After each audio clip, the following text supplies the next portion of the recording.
word of unfailing love.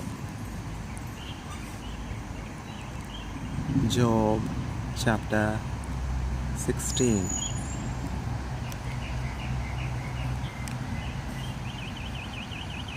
Then Job answered and said, I have heard many such things.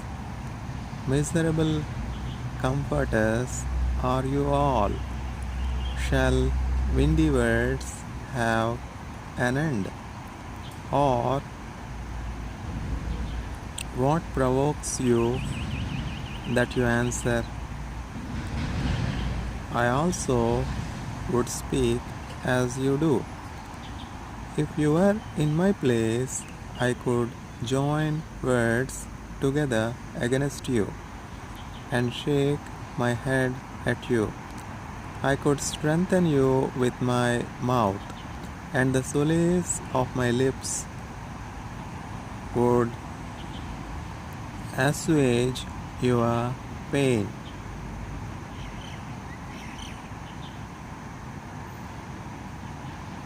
If I speak, my pain is not assuaged, and if I forbear, how much of it leaves me? Surely now God has worn me out. He has made desolate all my company, and He has shriveled me up, which is a witness against me. And my leanness has risen up against me, it testifies to my face. He has stoned me in his wrath and hated me. He has gnashed his teeth at me. My adversary sharpens his eyes against me. Men have gaped at me with their mouth. They have struck me insolently on the cheek. They mass themselves together against me. God gives me up to the ungodly and casts me into the hands of the wicked. I was at ease, and He broke me apart. He seized me by the neck and dashed me to pieces. He set me up as His target. His archers surround me. He slashes open my kidneys and does not spare.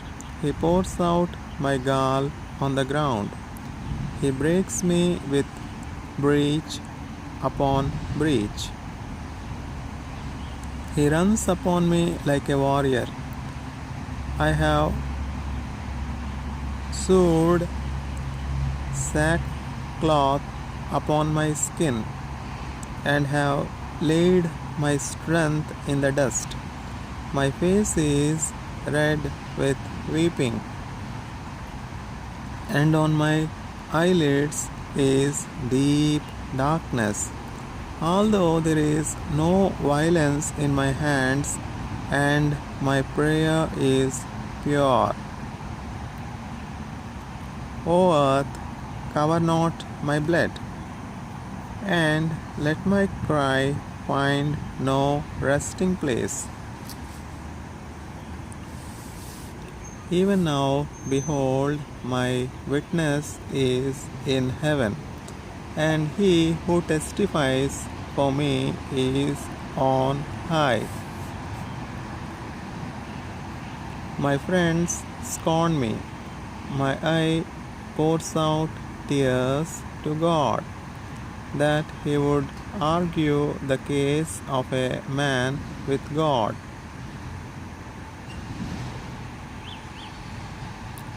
As a son of man does with his neighbor.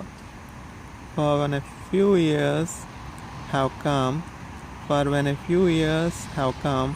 I shall go the way from which I shall not return.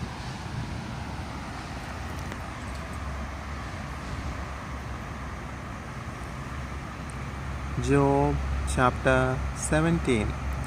My spirit is broken, my days are extinct. The graveyard is ready for me. Surely there are mockers about me, and my eye dwells on their provocation. Lay down a pledge for me with yourself. Who is there who will put up security for me? Since you have closed their hearts to understanding, therefore you will not let them triumph.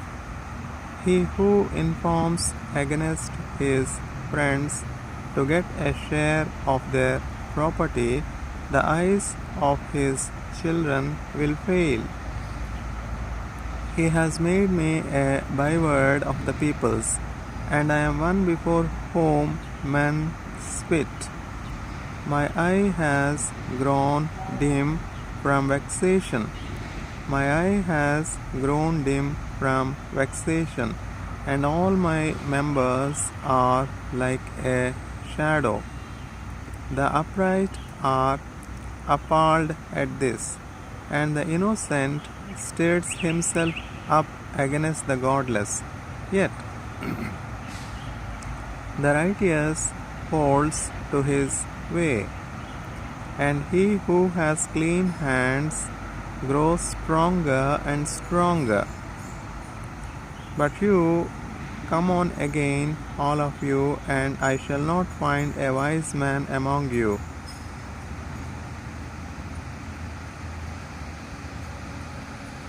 My days are past, my plans are broken off, the desires of my heart.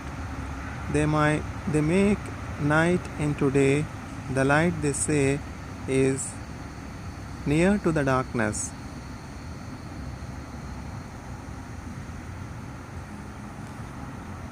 If I hope for Sheol as my house, if I make my bed in darkness, if I say to the pit, you are my father, and to the worm, my mother or my sister,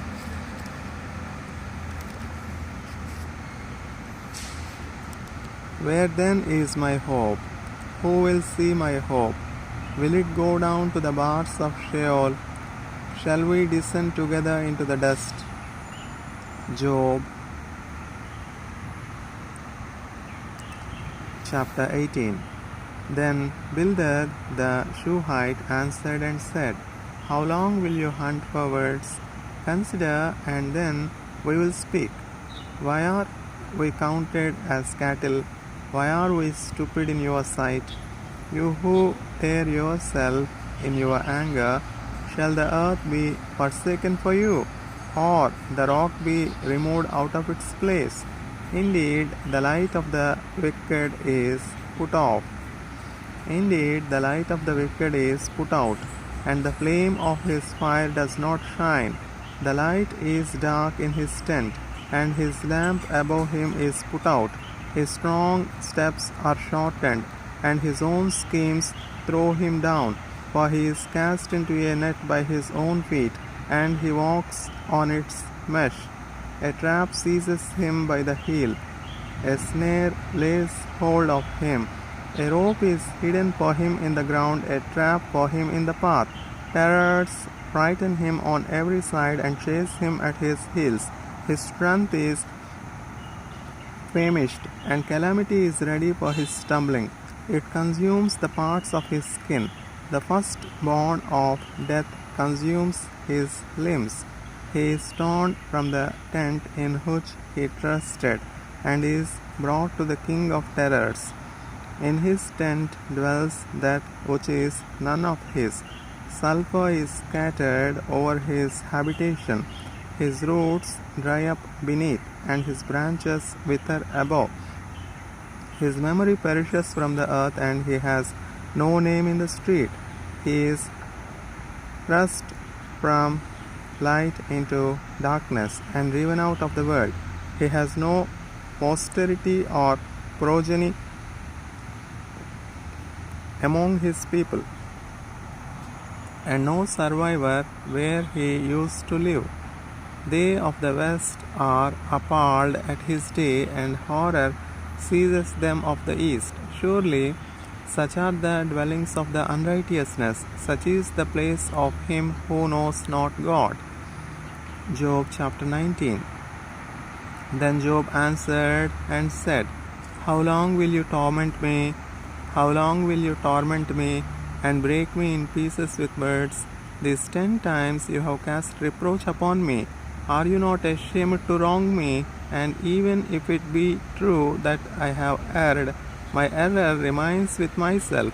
If indeed you magnify yourselves against me and make my disgrace an argument against me, know then that God has put me in the wrong and closed his net about me.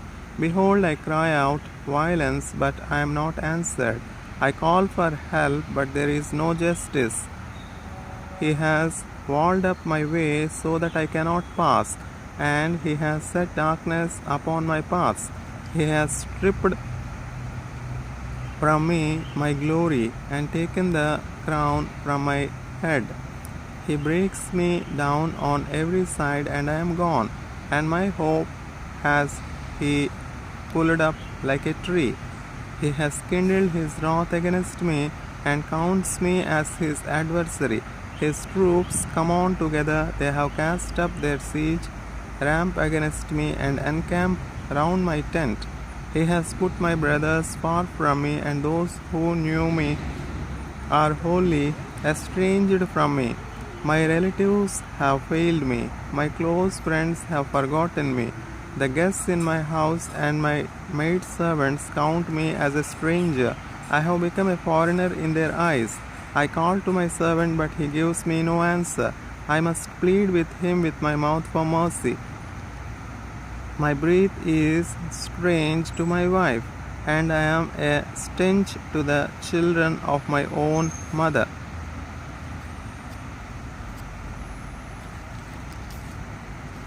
Even young children despise me when I rise. They talk against me.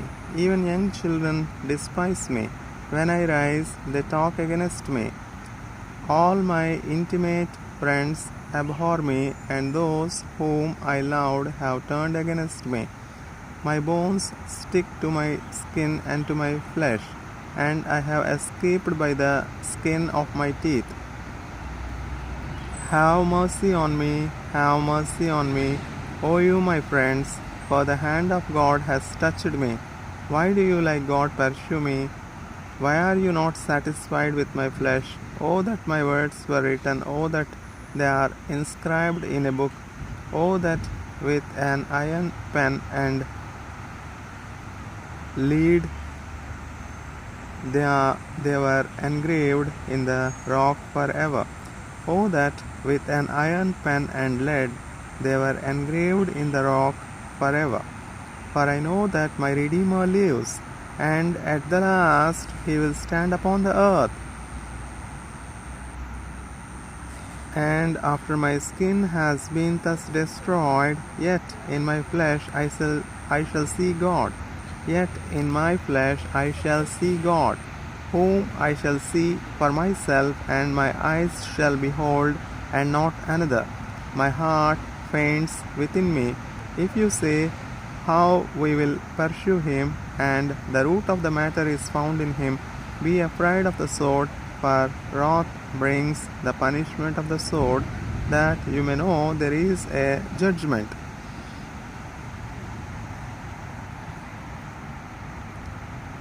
Job chapter 20. Then Zophar the Naamathite answered and said, Therefore my thoughts answer me, because of my haste within me. I hear censure that insults me, and out of my understanding a spirit answers me. Do you not know this from of old, since man was placed on earth, that the exulting of the wicked is short, and the joy of the godless but for a moment?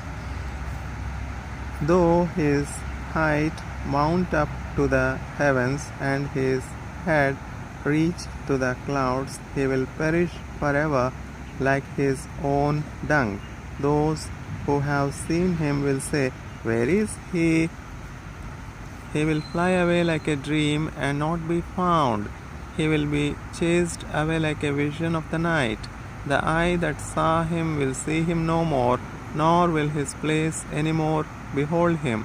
His children will seek the favor of the poor, and his hands will give back his wealth.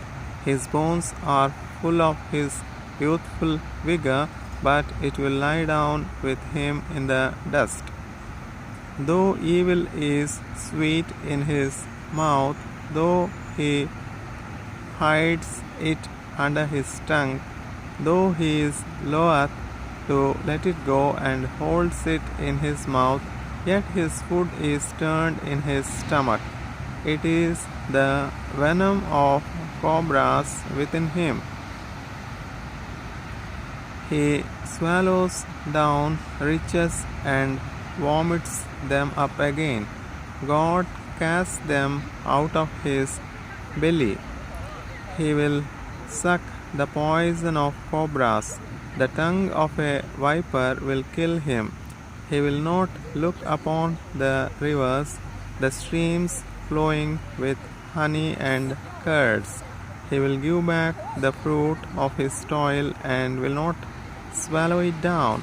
From the profit of his trading he will get no enjoyment, for he has crushed and abandoned the poor. He has seized a house that he did not build. Because he knew no contentment in his belly, he will not let anything in which he delights escape him. There was nothing left after he had eaten, therefore his prosperity will not endure.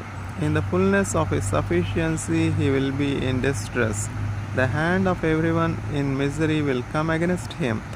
To fill his belly to the full, God will send his burning anger against him and rain it upon him into his body. He will flee from an iron weapon, a bronze arrow will strike him through. It is drawn forth and comes out of his body. The glittering point comes out of his gallbladder. Terrors come upon him. Utter darkness is laid up for his treasures. A fire not fanned will devour him.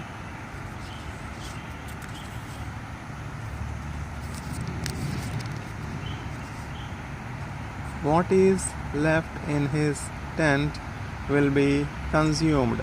The heavens will reveal his iniquity, and the earth will rise up against him. The possessions of his house will be carried away, dragged off in the day of God's wrath. This is the wicked man's portion from God, the heritage decreed for him by God.